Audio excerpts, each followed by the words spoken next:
July 7, 1968. Abyssinian Baptist Church is full to the rafters. The room breathes like a held note. Hymn books close, heads bowed, the city's grief folded into the pews. Men in fedoras, women in hats with netting, the neighborhood's elders and hustlers, clergy and rank-and-file parishioners. At the center, under the glare of lamps and the weight of prayers, lies Ellsworth Bumpy Johnson, Harlem's kingpin, the man whose name shaped the block from 133rd to 145th, and whose influence ran through barbershops, pool halls, and whispered deals. A stranger slips through the aisle. He's not loud. He moves like a man who knows how small actions can make a room listen. He carries a mid-sized leather briefcase, the kind a businessman might use to shield paperwork. He walks straight to the coffin, sets the case on its lid, lifts the latch, and lays out 10 fat bundles. 10 stacks of bills wrapped tight, 2 hands on each stack, placing them like a benediction on Bumpy's chest. 10 bundles of $10,000 each. $100,000 in cash, the sort of money that feels wrong at a funeral because it should be hidden, it should be counted in a back room, it should be part of dusty ledgers and whispered trust. Silence tilts into a different kind of noise. A dozen little exhalations, a chair scraping, the subtle change that passes through people when something impossible is placed in front of them. Eyes lift. Heads turn. Conversation dies like a match snuffed. He doesn't bow. He stays upright and looks out at the crowd as if asking a question without words. Who will fill the space Bumpy left? Who will take the throne he carried for so long? For a long time he had been nobody in public. A driver, a soldier in the shadows, a man who delivered messages and knew when to look down. But anyone who watched closely could read his patience as a kind of inevitability. The briefcase on Bumpy's chest says more than any speech could. It is a claim. It is currency converted into power. When the people in the pews finally piece together the stranger's identity, murmurs ripple and then harden into acknowledgement. Frank Lucas, driver, protégé, a quiet presence whose loyalty had been mistaken for low station. Now, in that hush of sacred space, his action rewrites the ledger of respect. You could call it audacity, you could call it tribute, or you could call it a chess move staged on holy ground. Whatever name you gave it, that moment changed the room and, by extension, changed Harlem. The story of how a man who once navigated the back streets as a chauffeur came to lay down $100,000 on his mentor's chest begins long before that church door opens. It begins with a pattern of decisions that looked ordinary until they weren't, with choices made in the spaces between showy violence and quiet calculation. Frank Lucas was born in 1930 in LaGrange, North Carolina, a child of the segregated South who carried the economy of that region folded into his bones. Scarcity, a sharpened eye for value, a stubborn intelligence. He moved north with the tide of black migration. By the time he reached Harlem, his life resembled the stories of many who hunted a sliver of dignity in a town that offered both temptation and desperation. He drove cars. He learned how to read people at intersections and what a look could accomplish. He learned loyalty the hard way, working for men who valued obedience over argument. Bumpy Johnson, by contrast, was already Harlem's myth before Frank walked into the story. Born in 1905, Bumpy had carved power through a blend of intimidation and protection. He was the kind of figure whose name could silence a quarrel in a matter of minutes, because everyone understood the balance of fear and stewardship he carried. To a neighborhood that was too often preyed on by outsiders and crooked officials, Bumpy offered a sort of grim order. He protected businesses against predatory influences. He negotiated truces, and when the city cracked over neighborhoods the way ice breaks, he was one of the men with hands on the fragments. Frank worked under Bumpy's shadow. He drove. He listened. He learned the map of needs and favors. And he noticed what Bumpy did not always make public. How the money moved. Who took a cut. Who kept accounts. And where the margins lay. He watched the older man's politics, his negotiations with white mobsters, and the rules Bumpy applied to keep a fragile balance. Frank learned that the city's economy wasn't just fights and threats. It was bookkeeping, logistics, and reputations kept intact by a reputation for decisive action. When Bumpy died, an end that left a vacuum a decade in the making, that reputation didn't vanish with him. It sat like a crown with no head, tempting those who watched to try it on. Harlem needed a new steward, whether it knew it or not. Various local crews, Italian families with interest to preserve, and the street's own hungry lieutenants all angled for position. Into that opening, Frank walked. At the funeral, his act did not just shock the congregation. It sent a message into the corridors where decisions are made. Violence and money speak in different tongues, but sometimes the same meaning: dominance. You could announce power by muscle, or you could buy it in the open where everyone could see. Frank chose the latter. The gesture had immediacy. For merchants and small-time hoods who had paid tribute to Bumpy for years, the briefcase was a promise. For rival bosses, it was a challenge arranged with tact. Here is a man who understands both the language of respect and the currencies that buy it. For the Italian families who kept one eye on Harlem's rackets, it made Frank legible. If a man could arrange a public, costly pronouncement on someone's coffin, perhaps he possessed the resources and nerve to alter local arrangements. That's the kind of thing that invites calls afterward. Polite, measured calls to a restaurant table or a back room. Because the comfortable order had shifted, and the powers that be had to decide whether to accommodate or contend. 3 days after the funeral, the message got amplified. They met at Ralph's, the Italian red sauce place where men took meals between deals, where over-ordered bread and the clink of glass made a neutral ground. Ralph's had enough witnesses to make negotiations public, but also the private booths where a man could be sized up without cameras. In the middle booth, under a low light, Frank sat across from Carmine Tranta, a representative of the old guard. Carmine had family money and the kind of tempering handshake that had kept business relationships intact for decades. He leaned back and watched Frank as if measuring whether the man in front of him was a lunatic or a new fact. Frank unfolded his plan as much with his posture as with his words. He said, simply and cleanly, that he could run things in Harlem in a way that would keep profits flowing to the Italians and keep the violence contained. He offered 6 months. Give him that time, and if he didn't deliver, he would step back and take his losses. Carmine could take the offer, or he could force a fight. The room held its breath because the calculus was simple: stability and income now, or a drawn-out scrap later. Carmine's eyes didn't leave Frank's face. Power in those rooms is assessed by patience and stakes, and the man opposite Carmine had placed $100,000 on a coffin to make himself understood. That kind of audacity changes what other men think is negotiable. After a long, thin silence, the Italian agreed. On paper, a deal for 6 months, with the instruction that Frank produce results. This meeting marks the moment the microeconomics of Harlem's underworld changed. Frank could have tried to assert himself with muscle, or by courting the city's levers of officialdom. Instead, he proposed a business model: streamline, cut costs, and deliver product that the market, terrible as it was, would prefer. He would be a shadow operator. A visible face was necessary, but he preferred the stage behind the curtain. Later, he chose Nicky Barnes, a charismatic front with the right look and the right mouth, to be the public broker of the operation while he pulled threads from the back. What nobody in Ralph's could yet see was the scale of ambition stitched into Frank's plan. He wasn't content with the old margins, the layers of middlemen who siphoned off profit and invited compromise. The old way relied on many hands between source and street. Each cut a chance for error, double dealing, and dilution.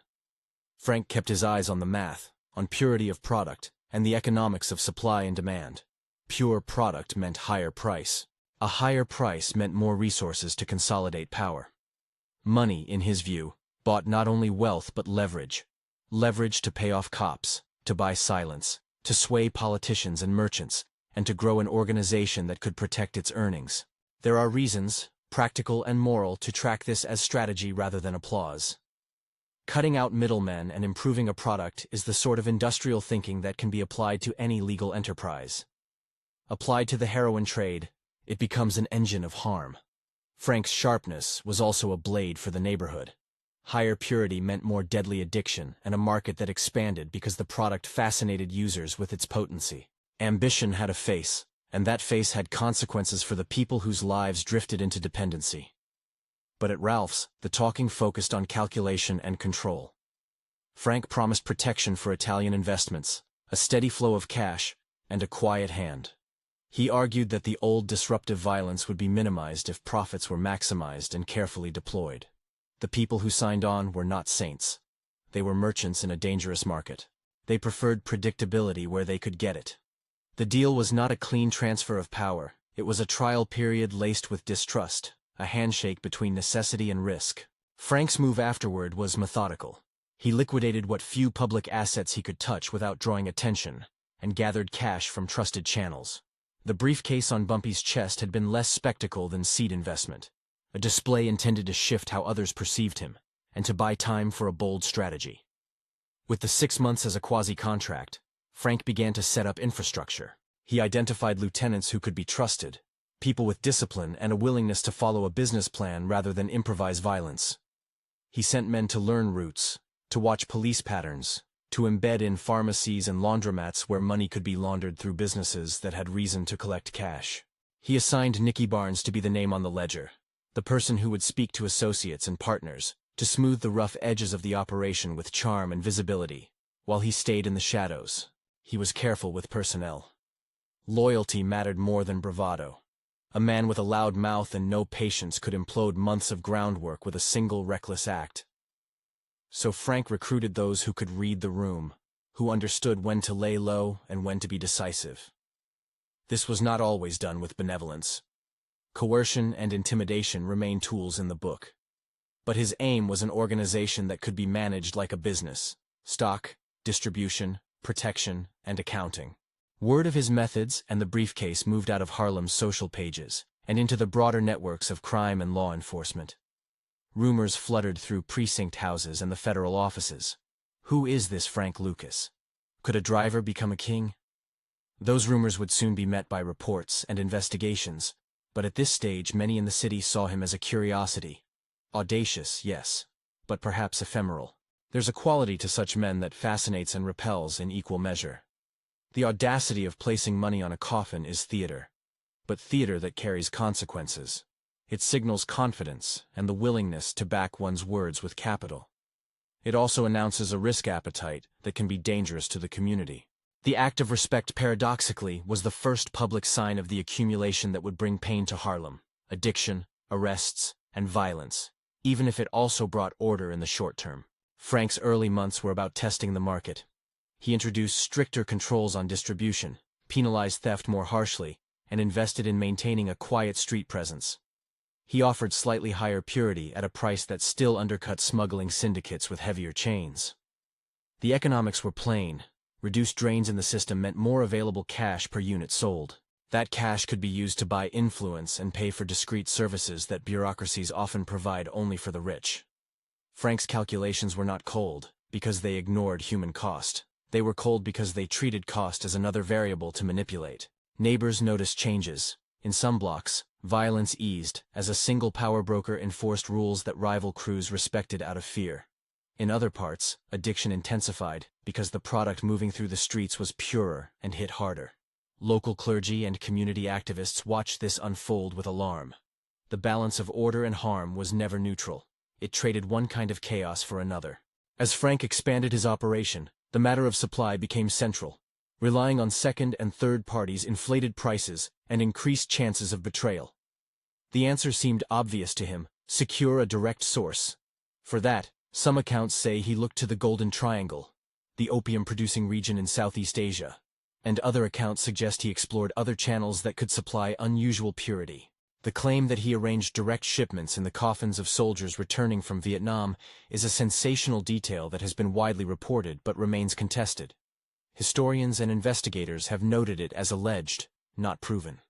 We mention that allegation because it entered the public imagination and colored the narrative about the means by which Frank claimed his edge. Whether the specifics are verifiable or not, the broader point remains. He sought supply lines that bypassed middlemen to sustain profit margins and competitive advantage. This drive toward direct supply was not merely greed in the abstract.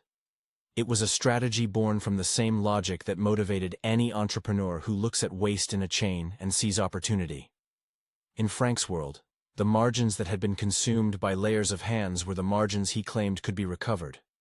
He wanted product that would command a premium and a system of distribution that could be controlled with minimal leakage. The consequence, of course, was a market more lethal to the users who would come into contact with it. To execute such a plan required discreet diplomacy. Frank did not move alone. He cultivated relationships with men experienced in importing contraband, negotiated with figures who had contacts in ports and airlines, and established money flows to pay for initial shipments. He used couriers and trusted associates, men who could blend into the busy arteries of a city where cash was ubiquitous and anonymity was easier to maintain than in a small town. The mechanics, when described in detail, risk turning the strategy into an instruction manual, so the accounts remain at a high level. He pursued direct sourcing to improve product and margins. He invested in logistics, and he prepared a chain of custody that minimized exposure. There was an artistry to the way he combined business language with underworld ruthlessness. He would say that a block had to be managed, which meant markets would be controlled and cartels kept at bay. That management often implied muscle, but also meant paying certain city actors to look the other way. Corruption, where it existed, was not merely moral compromise, but an operational expense. It was easier to operate if people who knew what you were doing had reasons to be silent. Frank's ledger included sums for bribes the same way it included sums for sneakers and rent for safe houses. Money lubricated the system. In the early months after Bumpy's funeral, profits grew. Revenues scaled as product moved through the pipes Frank designed. He invested in his facade, flashy cars, tailored suits, and later, displays of wealth that would make him visible in ways he had tried to avoid. But that later visibility would be his undoing. For now, he remained mostly a ghost. His brand lived through Nicky Barnes and the people who saw profit in the steadier, more controlled street. The community response was mixed. Some merchants breathed easier when the shootouts declined. Fewer nights of gunfire meant customers who would otherwise avoid certain blocks returned. Others watched addiction climb, watched sons and daughters drain into the cycle of consumption and arrest. Clergy condemned the trade. Mothers mourned children who slipped further under its influence. The arithmetic of power that Frank favored made what he called efficiency ring like a death knell to families whose loved ones fell ill with dependency. The moral ledger balanced not only in dollars, but in human life. And the human cost would soon become a central part of the story of Frank Lucas. A notation that the strategist's brilliance cannot be measured only in banknotes. Amid these rising tensions, the city's law enforcement took notice. Not just the beat cops who murmured rumors in station houses, but detectives who moved in quiet corridors and federal agents who tracked money. Richie Roberts, a detective whose name would later become linked to the investigation that brought Frank down, watched patterns. He had a reputation for refusing bribes and for pursuing corruption within his own ranks, as much as criminal enterprises outside them. When men began to appear in public with increasingly ostentatious clothes and unexplained money, when whispers about purity and supply lines reached his desk, he started to pull threads. But that would come later. Right now the power play was in its infancy. The briefcase at Bumpy's coffin had done two things. It forced eyes to see Frank, and it bought him time to test whether he could turn a neighborhood's rackets into a coherent operation. For 6 months, the Italian families told themselves they would watch. For 6 months, Frank would have to prove his claim. He did not waste the grace period. He rearranged the local distribution so fewer men touched each sale. He invested in trusted lieutenants and disciplined enforcement. He moved product with an eye for quality and profitability. He kept his hand in the background, preferring to let Nicky and others be the faces of the enterprise. Yet leadership has gravity.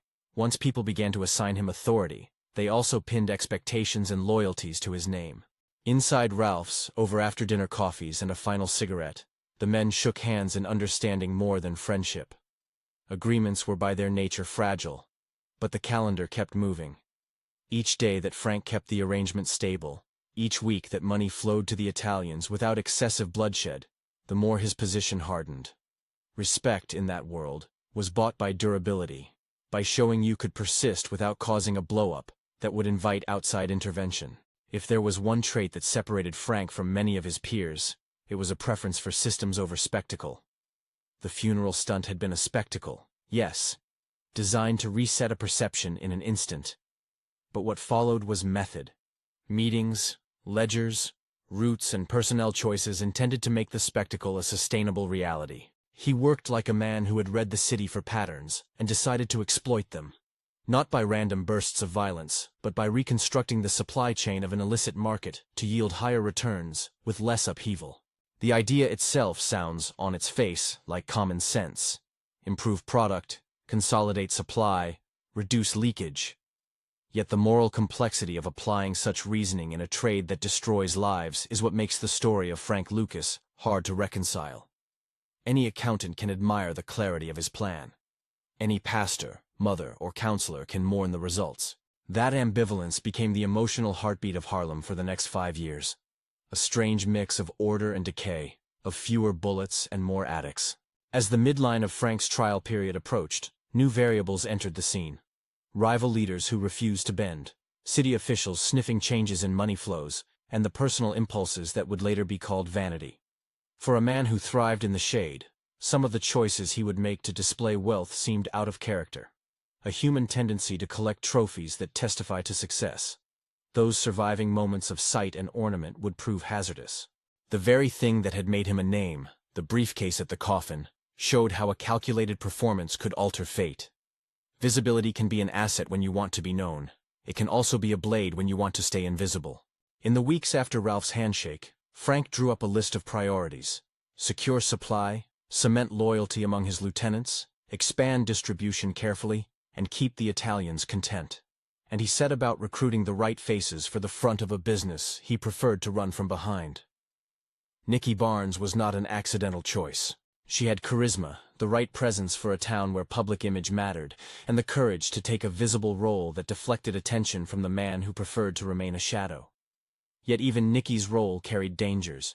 Visibility invites scrutiny, and with scrutiny came the risk of law enforcement attention, betrayal, or violent contest. One evening, as the city hummed and Harlem's lights sat like embers against the night, Frank sat in a small room counting the numbers of what he thought he controlled.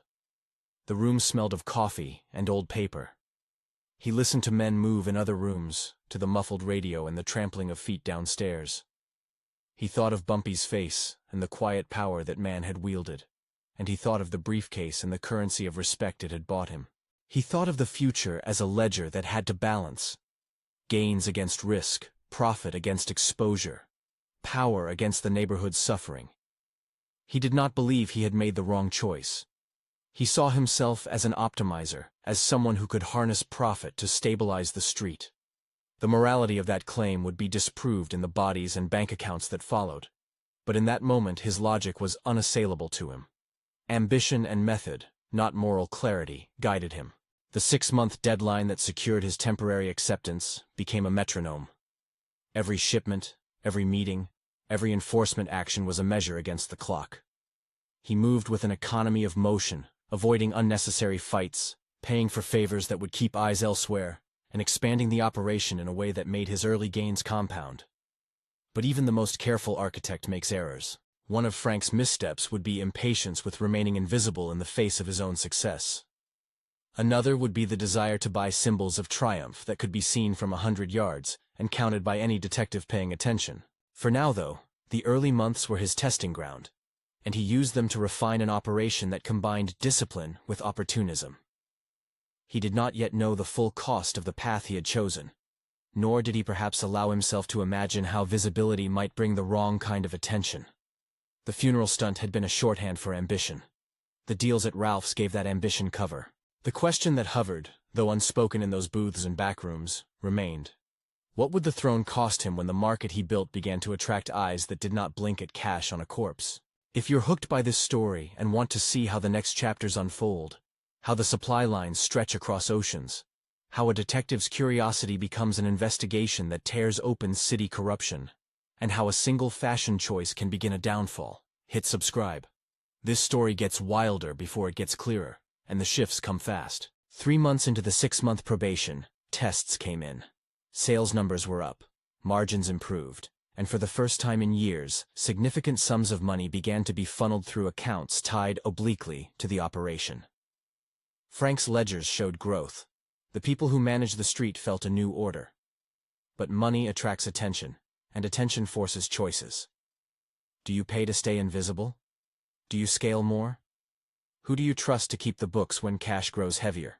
One night, a young lieutenant named Marcus approached Frank with news. Marcus had been a driver until Frank recognized his steadiness and promoted him into logistics. He had a blunt manner and a loyalty that seemed, at least so far, like a rare thing in those business lines. Marcus reported a new competitor sniffing around one of the corners. A man from the Bronx who had heard about the new purity in product wanted to get a foot in the Harlem market. Marcus wanted to strike first. Frank listened. He did not leap. The difference was instructive. In the old days, men of action would answer such threats instantly with violence and a message of blood. Frank preferred a different calculus. He might show force if needed, but he first considered the economics of the move. Could this competitor be bought off? Could he be folded into the distribution at a price that made him a partner rather than an enemy? Violence is noisy and invites unwanted investigation. A check in the right bank account solves problems silently, yet silence costs. Money spent to neutralize a threat reduces the capital available for expansion. It also buys a short-term peace that must be maintained. Those are the equations that make such criminal enterprises precarious. Every trick to avoid blood adds a line item to the budget, and every budget becomes another set of expenditures to protect itself. Frank chose the path of money. He paid the man from the Bronx to buy him out, folding him into the network as a junior distributor. The choice worked for a while. Streets were kept calmer and the invisible hierarchy held. But these quiet solutions create dependencies. Each payment and favor was a promise that had to be kept. Each time Frank paid for discretion, he was building a ledger of obligations that, if not honored, could return with interest. At the same time, the city watched. Small-town detectives and federal agents both recorded irregularities. Unexplained deposits, men with sudden access to cars and clothes that seemed beyond their station, and the whispers of purity that circulated in hospitals and clinics when addicts reported a different quality of high. The business model that Frank had adopted left traces. Cash is heavy and leaves fingerprints in the most mundane places. On receipts, in laundromats, in the purchases of real estate and furs. Obsessive curiosity is often fatal to wrongdoing. A man like Richie Roberts noticed patterns that others accepted as noise. He saw men wearing richer clothes without plausible income. He saw records in bank ledgers that bent towards certain neighborhoods and certain men. He watched the way rumors about purity tracked with crime and hospital admissions. He began to stitch those rumors together with names and addresses, and once a wire is started, it tends to vibrate until someone pulls it. In the meantime, Frank kept doing what he did best. He adapted. He moved money in layers. He used family-run businesses to launder cash. He relied on lawyers who represented legitimate clients and could provide plausible explanations for sudden wealth among associates. He kept Nikki visible to take heat and to reassure retail partners that the operation had a public face. She handled disputes publicly and smoothed over neighborhood relationships. She was the smile while he was the ledger. But human beings carry vanity, and vanities reveal more than accountants' books. Pride is a poor cloak. For Frank, the temptation to display success in ways others would notice, to remind the neighborhood why he had the right to command respect, crept in. That temptation would later draw the gaze of men like Richie and set events into motion that even the most careful planning could not stop. As the 6 months drew toward their midpoint, the pattern of power and consequence hardened. Money bought compliance. Men who profited had reasons to protect the pipeline. The Italian families who had granted Frank time saw returns and, for the moment, little cause for complaint. The city's street-level violence was calmer, but the damage of addiction increased. Family grief grew as users curled into beds and took longer to find clean water. By then, Frank had become a whisper of legend in the neighborhood. The driver who became a boss, the man who left a briefcase on a coffin and expected no applause. Some told stories that made him a folk anti-hero. Others described him as a genius who exploited a wound in the economy of the city. But beneath those narratives, the ledger of consequences kept balancing with a cruel impartiality. For every dollar gained by the house, a human life often moved a little closer to ruin. And yet, ambition will always push forward. The 6 months remained on the calendar like a deadline in a businessman's mind, a time by which he had to prove the thesis he had sold at Ralph's. To consolidate gains, to secure supply, to ensure the Italians were satisfied, and to keep a fragile peace on the streets. These were the tasks arrayed before him. He moved with a care that bordered on obsession, aware that a single misstep could pull the floor from under him just as easily as one of his own men could betray him.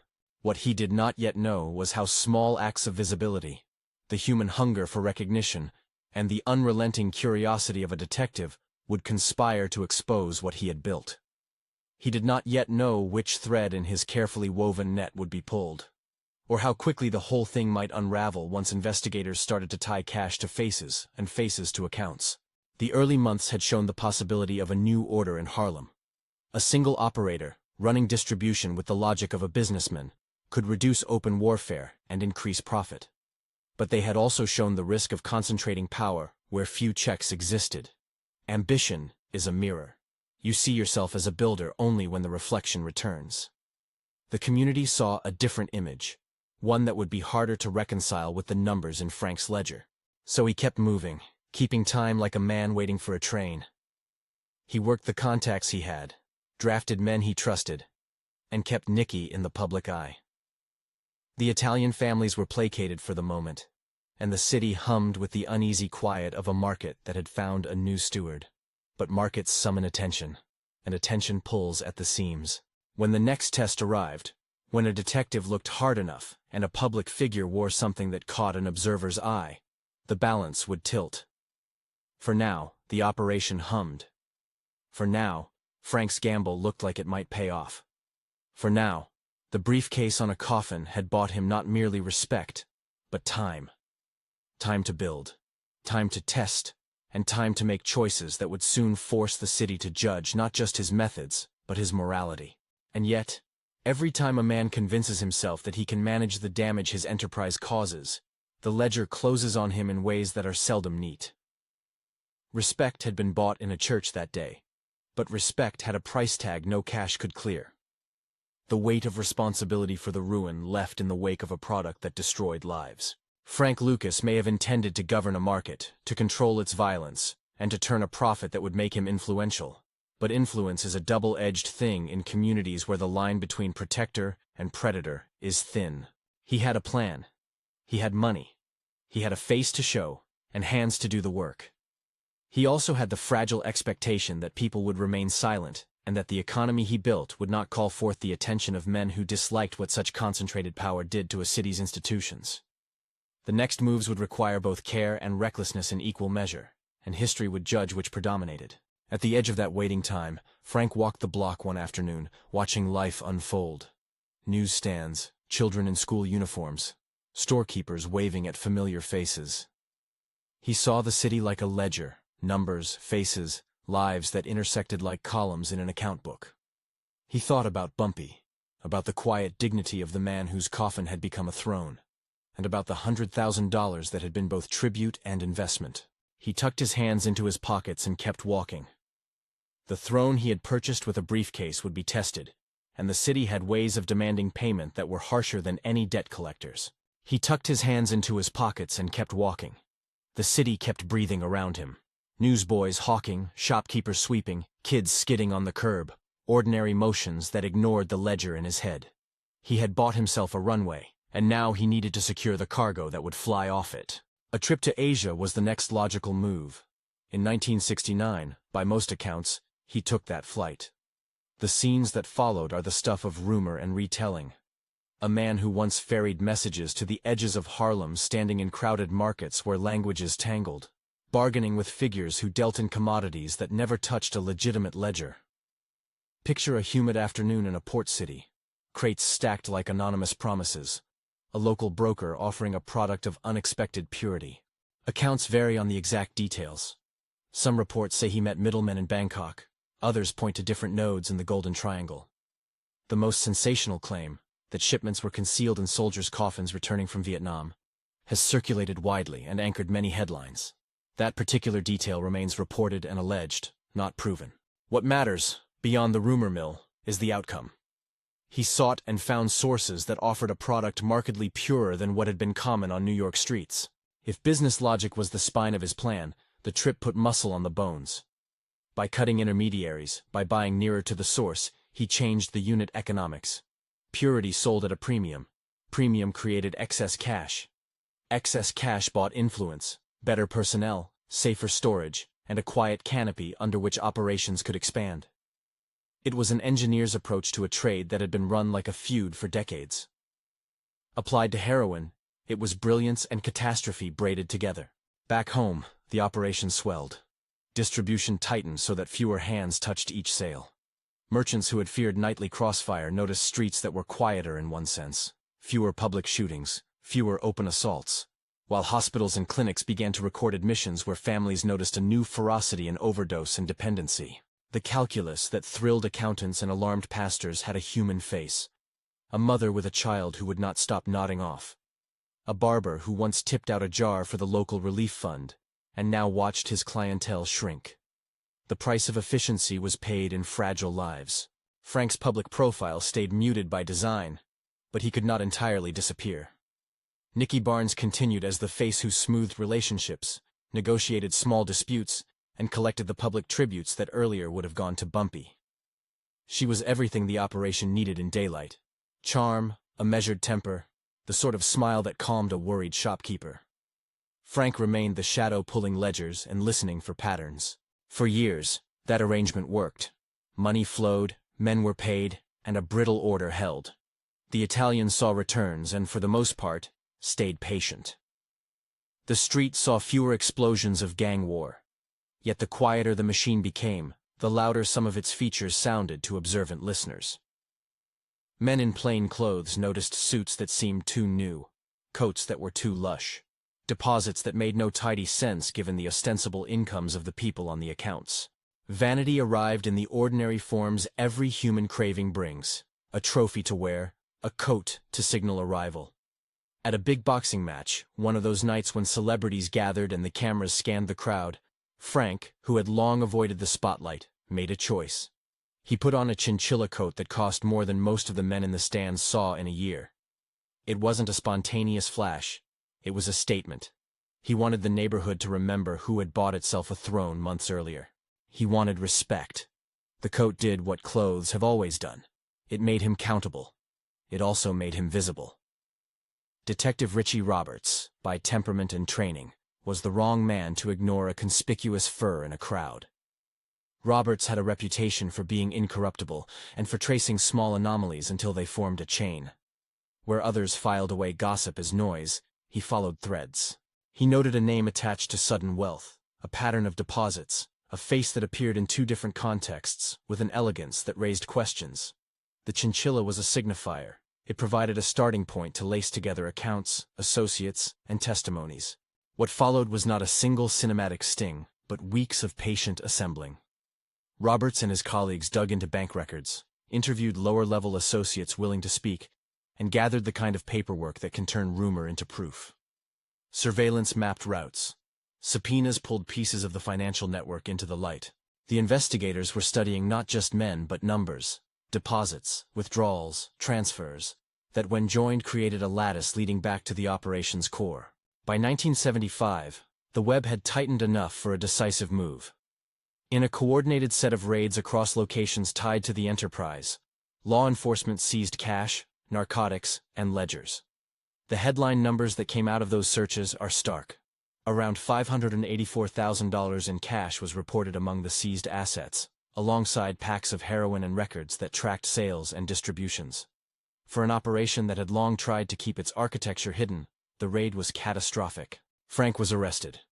The show that had long kept him at the periphery of public notice ended with handcuffs and an interrogation room. Facing evidence that suggested not only trafficking but deep networks of bribery and complicity, his options narrowed. The man who had once used cash on a coffin as a negotiating lever now found bargaining power in another, riskier currency: testimony. He accepted a deal. The calculus was brutal.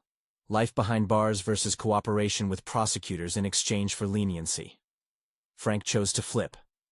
He provided testimony that helped unmask corrupt police officers, exposed ties to organized elements, and fed investigations that reverberated beyond his own case.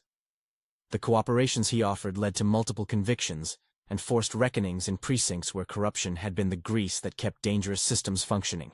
The moral trade-off here is complicated and discomforting. His cooperation helped dismantle corrupt networks and sent people to prison, but it also served a man whose enterprise had contributed markedly to community harm. In return for his help, prosecutors reduced his sentence. He was sentenced to a term that was, on paper, severe: 15 years under one widely reported count, but he served roughly 7 years before release under the arrangements tied to his cooperation. Prison time, plea deals, and public exposure reshaped his life. The man who had once handled money like a ledger now carried the weight of a different kind of accounting. People he had implicated, families who suffered, and his own reputation fractured between strategist and perpetrator. After his release, Frank tried to reorient things.